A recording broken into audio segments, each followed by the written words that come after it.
কেবলা বানিয়ে রাজনীতি করতে হবে। দিল্লিকে একটু ছাড় দেওয়া হবে না। বাংলাদেশের জনগণকে ভারতের কাছে বিক্রি করে দেওয়ার একটা ষড়যন্ত্র তারা চালিয়েছিল। আমরা বলতে চাই, আপনারা দেখেছেন গত 5ই আগস্ট আমরা বাংলাদেশ থেকে ভারতের তাবেদার শক্তিকে বিতাড়িত করেছি। যারা গত 50 বছর ধরে বাংলাদেশের মাটিতে ভারতের তাবেদারি করেছিল, কিন্তু অত্যন্ত দুঃখের আমরা লক্ষ্য করছি বর্তমান সময়ে আরেকটি বৃহত্তর শক্তি তারাও একই পথে হাঁটতেছে।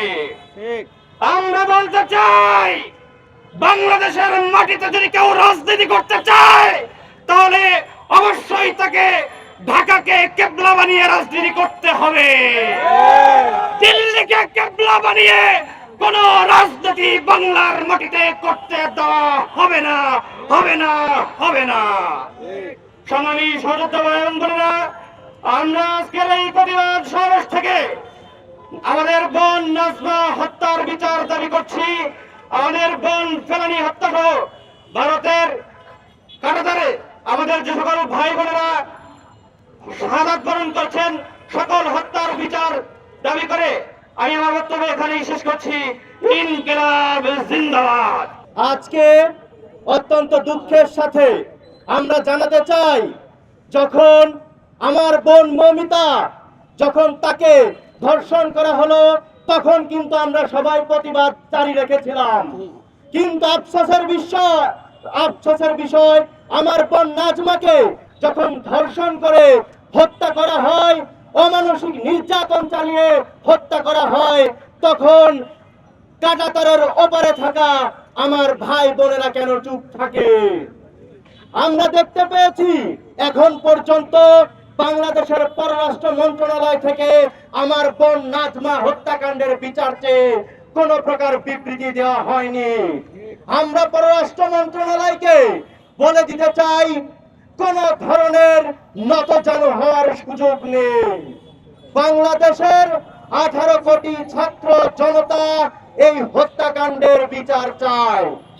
আমরা এর আগে দেখতে পেয়েছি স্বৈরাচার আওয়ামী আমলে তারা ভারতের তাবেদারি করে, ভারতের গোলামি করে ক্ষমতা টিকিয়ে রেখেছিল। ভারতের সাথে বাংলাদেশের রাষ্ট্রীয় মর্যাদা ক্ষুণ্ণ করে অসম চুক্তির মাধ্যমে বাংলাদেশের জনগণকে ভারতের কাছে বিক্রি করে দেওয়ার একটা ষড়যন্ত্র তারা চালিয়েছিল।